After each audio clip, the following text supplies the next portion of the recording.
Assalamualaikum warahmatullahi wabarakatuh. Saya Nurul Widayati dari kelompok 5 ingin mempresentasikan tentang sistem pengendalian manajemen PT Kereta Api Indonesia atau PT KAI. Untuk pertama saya akan menjelaskan tentang sejarah PT KAI. PT Kereta Api Indonesia atau yang lebih dikenal PT KAI merupakan perusahaan milik negara yang bergerak di bidang transportasi rel. Sejarah perkeretaapian Indonesia dimulai pada masa kolonial Belanda dengan pembangunan jalur kereta api pertama oleh Nederlands Indische Spoorweg Maatschappij atau NIS di Semarang pada tahun 1864.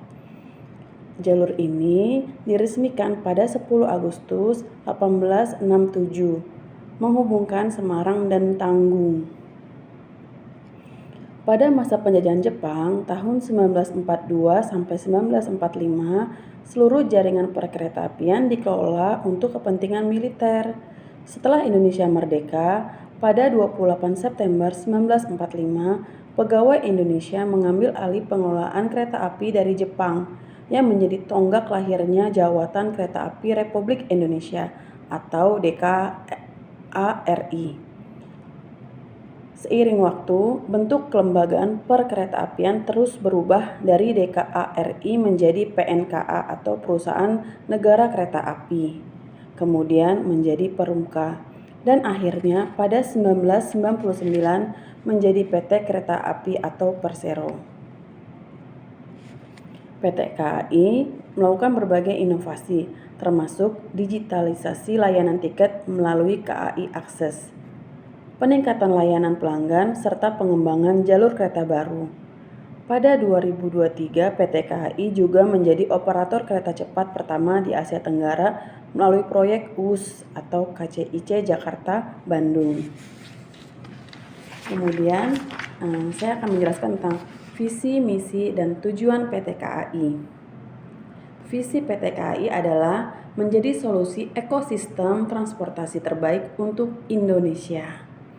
Misinya menyediakan sistem transportasi yang aman, efisien, dan terintegrasi melalui layanan prima dan inovasi berkelanjutan. Untuk tujuan PT KAI adalah melaksanakan dan mendukung kebijaksanaan serta program pemerintah di bidang ekonomi dan pembangunan nasional, khususnya di bidang transportasi kereta api. Kemudian saya akan membahas tentang tata nilai perusahaan PT KAI. PT KAI memiliki 5 tata nilai perusahaan. Pertama, trust atau kepercayaan. PT KAI menekankan pentingnya membangun dan menjaga kepercayaan antara individu, tim, dan pemangku kepentingan eksternal. Kedua, accountable atau akuntabel. Setiap individu di PT KAI bertanggung jawab atas pekerjaan dan hasil yang dicapai. Ketiga, reliable atau dapat diandalkan. PT KAI menekankan pentingnya menjadi perusahaan yang dapat diandalkan dalam memberikan layanan kepada pelanggan. Keempat, inovatif atau inovatif. Inovasi merupakan fondasi dalam menjawab tantangan zaman dan meningkatkan daya saing. Kelima, ada foresight atau pandangan ke depan. PT KAI memiliki nilai yang mencerminkan kemampuan perusahaan untuk berpikir strategis dan visioner. Saya Dela Erwina. Selanjutnya saya di sini akan membahas terkait struktur organisasi PT Kereta Api Indonesia. Nah, struktur ini terdiri dari beberapa tingkatan umum. Pertama, Dewan Komisaris yang bertugas mengawasi kebijakan dan kegiatan perusahaan agar sesuai dengan ketentuan. Anggotanya ini ditunjuk oleh Kementerian BUMN dan bertanggung jawab kepada negara sebagai pemegang saham. Nah, kedua, direksi yang bertugas mengelola operasional harian dan pelaksanaan strategi perusahaan. Terdiri dari beberapa bagian. Ada direktur utama yang memimpin keseluruhan perusahaan, direktur keuangan yang mengelola keuangan dan investasi, direktur operasi yang bertanggung jawab atas pengoperasian kereta api, direktur SDM dan umum yang mengurus manajemen sumber daya manusia dan urusan umum, dan terakhir ada direktur teknik dan infrastruktur yang menangani pembangunan dan perawatan infrastruktur serta armada. Nah, ketiga ada manajer divisi yang mengelola operasional di area dan fungsi tertentu, seperti divisi regional yang mengatur operasi kereta api di wilayah tertentu, seperti Sumatera, Jawa Barat, dan lain-lain. Lalu ada divisi keuangan, teknologi, dan logistik yang mendukung fungsi utama perusahaan agar sesuai dengan bidangnya.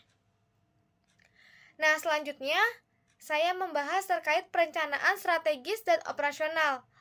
Nah, perencanaan strategis dan operasional PT Kereta Api Indonesia merupakan bagian dari integral dari upaya perusahaan untuk mempertahankan kinerja yang kompetitif, memberikan layanan berkualitas, serta beradaptasi terhadap perkembangan kebutuhan masyarakat dan kebijakan pemerintah. Dalam menyusun perencanaan strategis, KAI mempertimbangkan faktor eksternal seperti kondisi makroekonomi, regulasi pemerintah, perkembangan teknologi, serta kompetisi industri transportasi. Secara internal, perusahaan melakukan analisis kekuatan, kelemahan, peluang, dan ancaman atau analisis SWOT untuk menentukan prioritas investasi dan inovasi. Nah, di tingkat operasional, KAI menerapkan pengelolaan jadwal, armada, infrastruktur, dan personel. Lalu sistem teknologi informasi dan terintegrasi, pengelolaan risiko dan investasi teknologi seperti KRL dan sistem sinyal modern.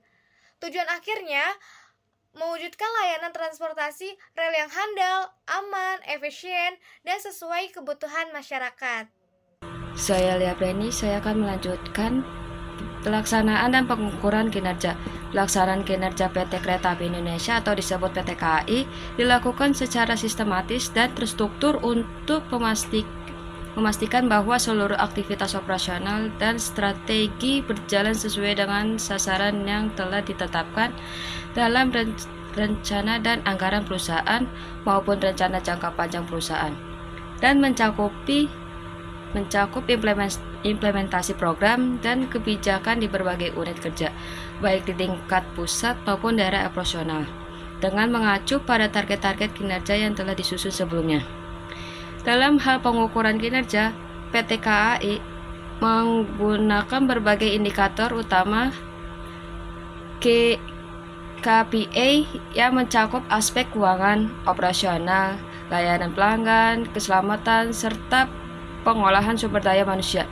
Beberapa KPI utama yang digunakan antara lain adalah ketepatan waktu, perjalanan kereta atau on time, tingkat okupasi penumpang dan muatan barang, pendapatan operasional, efisiensi biaya, tingkat kecelakaan, serta indeks kepuasan pelanggan. Selanjutnya, pengawasan dan evaluasi kerja. Secara internal, PT Kereta Api Indonesia memiliki Satuan Pengawasan Inter atau SPI yang bertugas melakukan audit operasional, audit keuangan, audit kepatuhan, dan audit khusus terhadap seluruh unit kerja perusahaan. Selain itu, setiap unit kerja diwajibkan menyusun laporan berkala mengenai progres pelaksanaan kegiatan, realisasi anggaran, serta capai indikator kerja utama. Laporan ini dievaluasi secara rutin melalui rapat koordinasi tingkat direksi, evaluasi bulanan, triwulan, hingga tahunan yang melibatkan unit perencanaan strategi, keuangan, dan operasional. Evaluasi kerja di PT KAI juga dilakukan berdasarkan hasil pengukuran kinerja yang berstandarisasi seperti pencapaian target pendapatan, efisiensi biaya, tingkat keterlambatan perjalanan, serta indeks kepuasan pelanggan. Setiap penyimpanan antara realisasi dan anggaran akan dianalisis untuk mengetahui akar permasalahan dan kemudian ditindaklanjuti dengan rekomendasi perbaikan yang disusun dalam bentuk rencana aksi. Saya Siti Rismayanti. Di sini saya akan melanjutkan pembahasan yaitu perbandingan kondisi aktual dan teori. Yang pertama dari aspek visi dan misi. Menurut teori sistem pengendalian manajemen, yaitu menjadi pedoman strategis jangka panjang dan dasar seluruh sistem pengendalian, harus dikomunikasikan dan diinternalisasi organisasi. Dalam praktek aktualnya, yaitu visi menjadi solusi ekosistem transportasi terbaik untuk Indonesia, dijadikan acuan dalam strategi, disosialisasikan namun belum sepenuhnya diinternalisasi. Selanjutnya yaitu dari aspek tata nilai perusahaan. Menurut teori sistem pengendalian manajemen, yaitu digunakan sebagai kontrol informal untuk membentuk budaya kerja yang mendukung pencapaian tujuan. Dalam praktik aktual, yaitu nilai seperti integritas dan profesionalisme disosialisasikan secara rutin. Namun, tantangan internalisasi dan pengukuran perilaku masih ada. Assalamualaikum warahmatullahi wabarakatuh. Saya Bunga Denia. Saya akan melanjutkan pembahasan tentang perbandingan kondisi aktual dan teori. Yang pertama ada aspek struktur organisasi. Menurut teori sistem pengendalian manajemen harus mencerminkan strategis, memperjelas peran, dan memungkinkan koordinasi serta fleksibilitas. Praktek aktualnya, struktur hierarkis dan direktorat fungsional dan anak perusahaan cukup sesuai teori, tetapi koordinasi antar divisi perlu diperkuat. Yang kedua, aspek sistem penganggaran dan keuangan. Menurut teori sistem pengendalian manajemen, alat koordinasi, alokasi sumber daya, serta pengendalian dan evaluasi berbasis kinerja. Praktek aktualnya menggunakan sistem anggaran berbasis kinerja performa-based, proses terintegrasi dan diawasi, namun partisipasi masih bisa ditingkatkan. Saya Kak Putri Setiani. Di sini saya akan melanjutkan mengenai pembahasan perbandingan teori sistem pengendalian manajemen dan praktik aktual dalam aspek pelaksanaan dan pengukuran kinerja. Dalam teori sistem pengendalian manajemen, penggunaan KPI SMART mencerminkan kinerja individu dan organisasi. Pengukuran kinerja bertujuan memberikan feedback dan informasi kepada manajemen tentang pencapaian tujuan organisasi. KPI harus dirancang dan juga mencakup indikator keuangan dan non-keuangan. Dalam praktik aktual PT KAI, pelaksanaan kegiatan di PT KAI ini didukung oleh sistem Key Performance Indicator untuk semua level organisasi. Penilaian kinerja dilakukan secara berkala dan hasilnya digunakan untuk menentukan bonus dan pengembangan SDM-nya. Indikator kinerja mencakup aspek kuantitatif seperti ketepatan waktu keberangkatan dan aspek kualitatif seperti kepuasan pelanggan. Lalu selanjutnya dalam aspek pengawasan dan evaluasi kinerja, pada teori SPM, sistem pengawasan dapat berupa kontrol preventif, yaitu mencegah kesalahan, detektif mengidentifikasi masalah, dan korektif memperbaiki kesalahan. Evaluasi yang bersifat pembelajaran lebih efektif dalam meningkatkan kinerja jangka panjang dibanding sekedar hukuman. Dalam praktik aktual di PT KAI, pengawasan dilakukan secara internal dan eksternal. Pengawasan dilakukan secara internal oleh unit audit, serta pengawasan eksternalnya dari regulator dan auditor independen. Evaluasi kinerja dilakukan melalui forum manajemen, dan laporan kinerjanya dijadikan dasar dalam melakukan perbaikan berkelanjutan. Dalam praktiknya, PT KAI telah menjadikan pengawasan yang cukup komprehensif.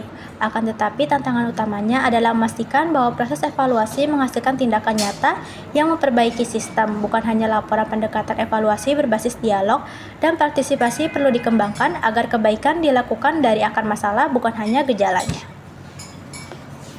Baiklah, Assalamualaikum warahmatullahi wabarakatuh. Saya Tubagus Indrayana akan melanjutkan presentasi mengenai aspek pengawasan dan evaluasi kinerja. Teori sistem pengendalian manajemen atau SPM dalam PT KAI meliputi kontrol preventif, detektif, dan korektif.